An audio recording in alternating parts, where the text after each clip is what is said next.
I think it's important for families to know where their loved ones are, where they've ended up.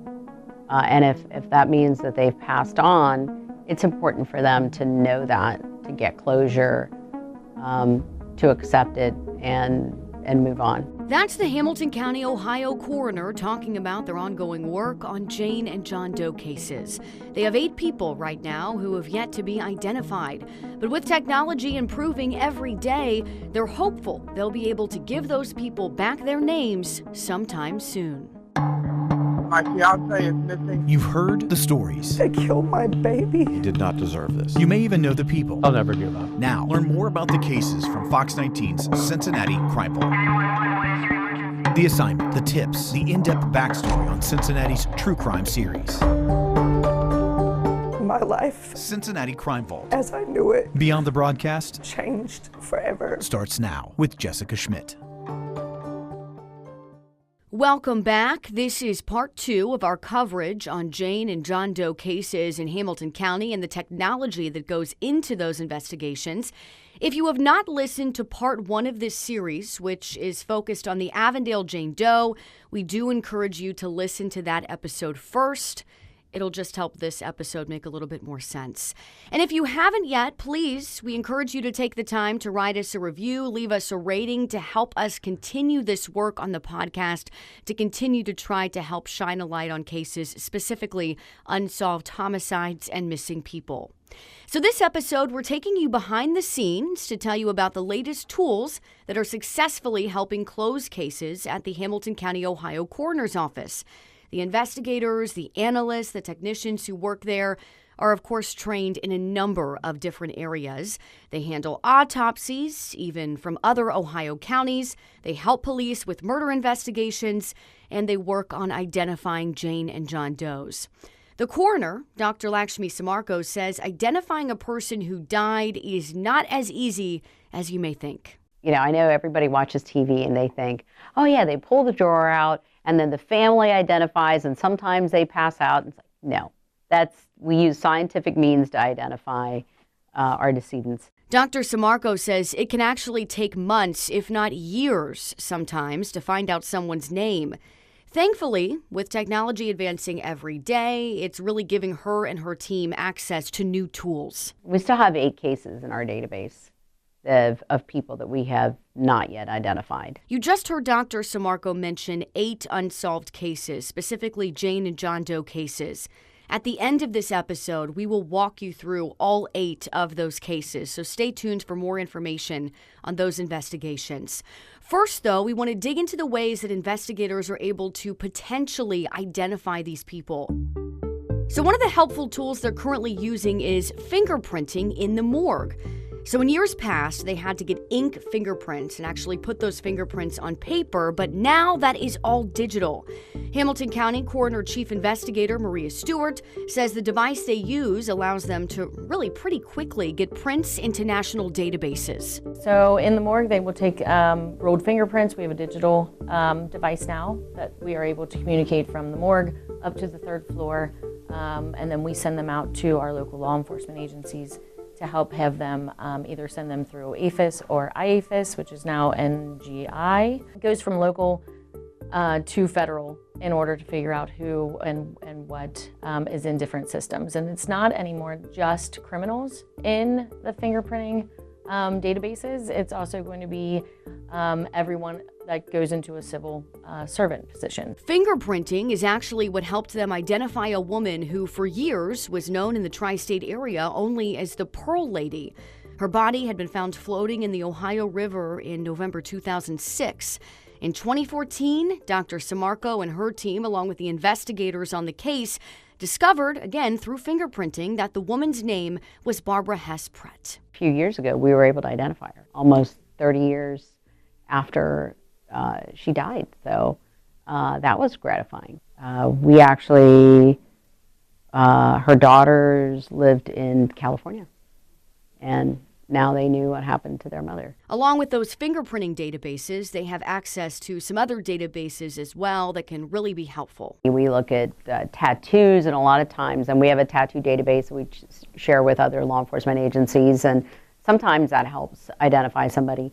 Now, when dental records are available, those can be critical. Dr. Sammarco and Stewart told me they're both very grateful to have a specialist on staff, someone who focuses specifically on dental records. We have a forensic odontologist, and that's his specialty, and that's what he does. He will make those comparisons between the cavities and things in the teeth, roots, different implants, things that are in the mouth that he's able to make comparison on. We've all seen over the years, social media has continued to expand as well. There are new apps constantly evolving.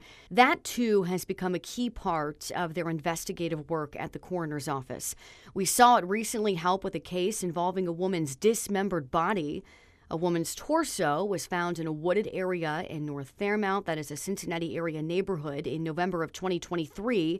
And then in January of 2024, investigators found that same woman's head just a few blocks away from where they'd first found her remains.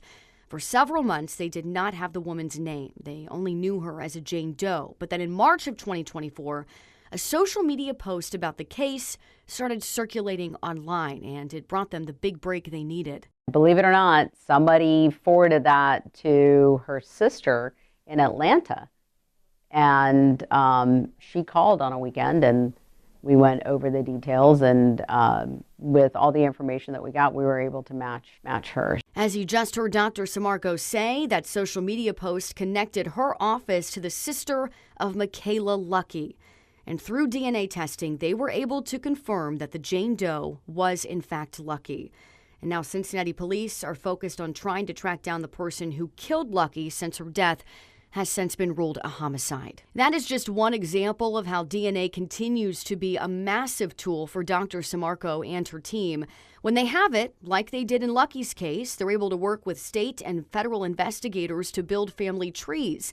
That's exactly what they're currently using to try to identify the woman known as the Avondale Jane Doe. Again, you can learn a lot more about that specific case and that ongoing investigation in part 1 of this 2-part podcast series. Probably the most recent use of identifying technologies is genealogy. BCI has been helping us with genealogy, trying to find some matches and maybe close enough relatives, and being able to get their DNA to try and identify somebody. Now, this is no surprise, but they don't always have DNA. They do, though, always have access to an X-ray machine. And Dr. Sammarco says X-ray images allow them to see if someone has any medically implanted devices, so things like knee replacements or plates that were put into their body. If they do, they can then use medical records to try to figure out who was given that specific device, which in turn could lead to them identifying that person. Have the pacemakers or things removed at autopsy, bring them up, be able to get serial numbers off of those, call that manufacturer, and be able to identify the individual based off of what serial number was assigned to that individual. This podcast is in partnership with the Fox 19 Now First Alert Weather app. On the app, you can view hourly forecasts to plan your day ahead, live radar to track storms, and personalized alerts specific to your current location. In the event of heavy rain, lightning, or severe weather, the app will alert you with an audible notification. You can download the app for free on Google Play and the App Store. Just search for Fox 19 Now First Alert Weather.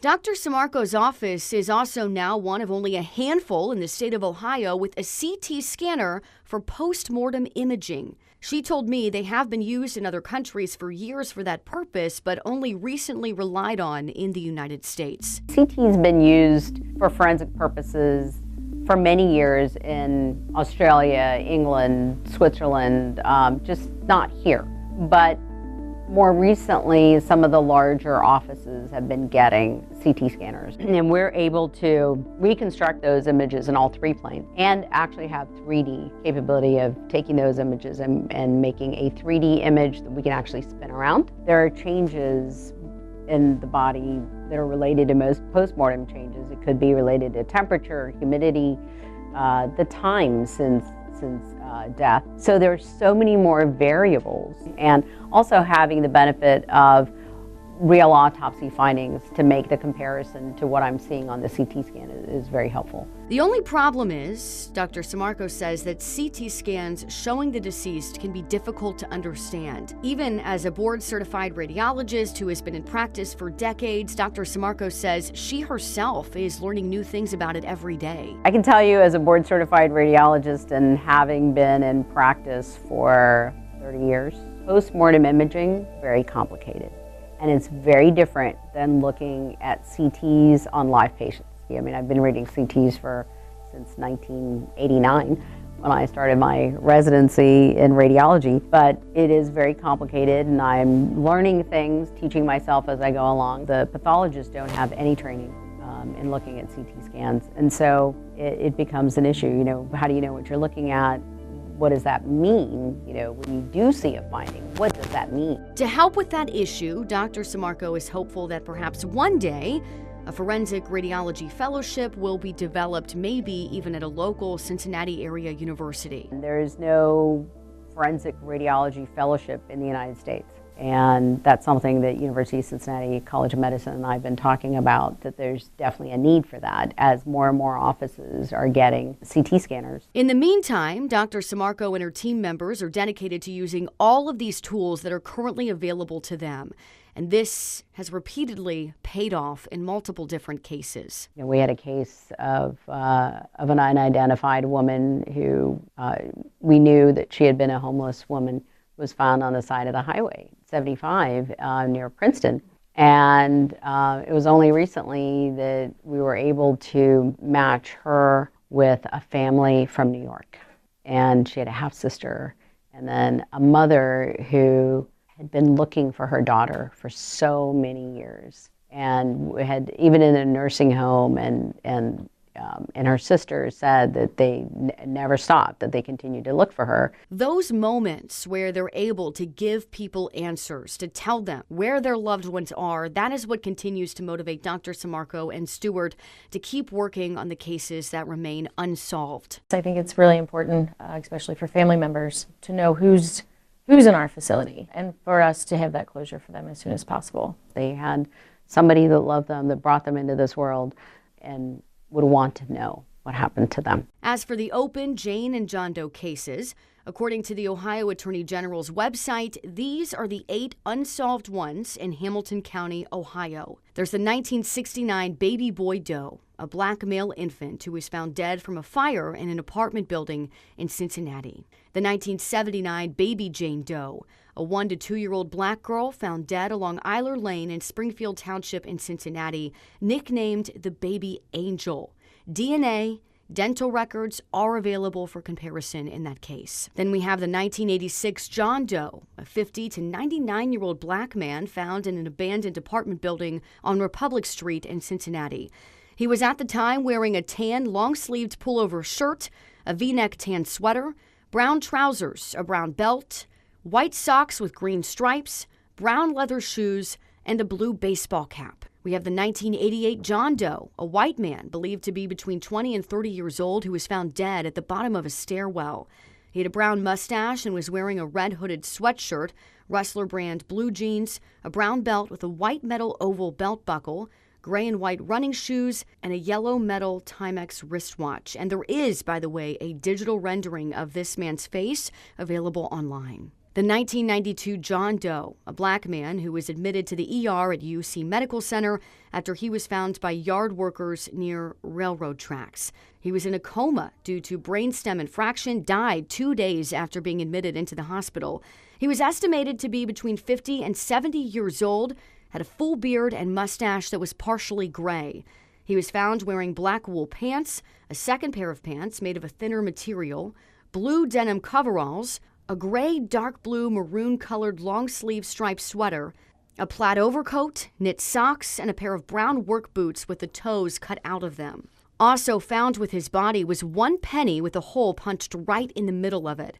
And there are a couple of pictures of his clothing available online. We have the 1995 baby boy doe, a black infant found at a dump site on North Wayne Avenue in Lockland, Ohio.